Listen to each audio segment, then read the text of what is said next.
ഉന്നാവോ ബലാത്സംഗ കേസ് കുൽദീപ് സിംഗ് സെൻഗാറിന്റെ ജീവപര്യന്തം തടവ് ശിക്ഷ മരവിപ്പിച്ചു. ഉന്നാവോ ബലാത്സംഗ കേസിൽ BJP നേതാവായ കുൽദീപ് സിംഗ് സെൻഗാറിന്റെ ജീവപര്യന്തം തടവ് ശിക്ഷ മരവിപ്പിച്ചു. പിന്നാലെ അദ്ദേഹത്തിന് ജാമ്യം അനുവദിച്ചു. ഡൽഹി ഹൈക്കോടതിയുടേതാണ് നടപടി. നേരത്തെ വിചാരണ കോടതിയാണ് ജീവപര്യന്തം തടവ് ശിക്ഷ വിധിച്ചത്. വിചാരണ കോടതി വിധിക്കെതിരെ സെൻഗാർ നൽകിയ അപ്പീലിൽ തീർപ്പാക്കും വരെയാണ് നടപടി.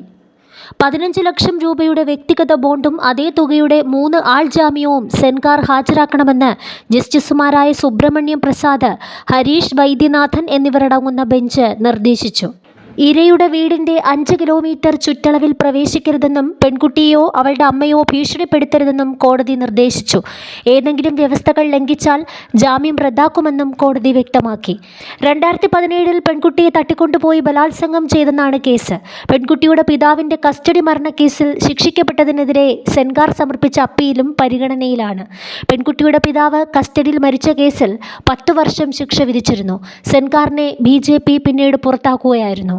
മാഖി ഗ്രാമത്തിൽ നിന്നുള്ള 17-കാരിയെ കാണാതായെന്ന് കുടുംബത്തിന്റെ പരാതി വന്ന 2017 ജൂൺ 4-നാണ് സംഭവങ്ങളുടെ തുടക്കം.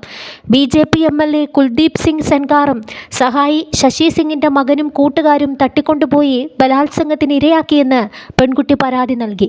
സെൻഗാറിനെതിരെ കേസെടുക്കാൻ വിസമ്മതിച്ച പോലീസ് പെൺകുട്ടിയെ പിന്തിരിപ്പിക്കാൻ ശ്രമിച്ചു. കേസുമായി ബന്ധപ്പെട്ട കോടതി നടപടി കഴിഞ്ഞ് വീട്ടിലേക്ക് മടങ്ങവേ അവളുടെ പിതാവിനെ MLAയുടെ സഹോദരൻ അടക്കമുള്ളവർ മർദ്ദിച്ചു. കള്ളക്കേസിൽ പോലീസ് അറസ്റ്റ് ചെയ്യുകയും ചെയ്തു.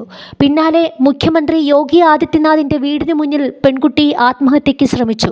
തൊട്ടടുത്ത ദിവസം പിതാവ് പോലീസ് കസ്റ്റഡിയിൽ മരിച്ചു. 3 വട്ടം MLA ആയ സെൻഗാറിനെതിരെ പീഡനക്കേസിന് പിന്നാലെ ഇരയെയും കുടുംബത്തെയും വധിക്കാൻ ശ്രമിച്ച കേസ് കൂടി വന്നതോടെ BJP പാർട്ടിയിൽ നിന്നും പുറത്താക്കാൻ നിർബന്ധിതരാവുകയായിരുന്നു.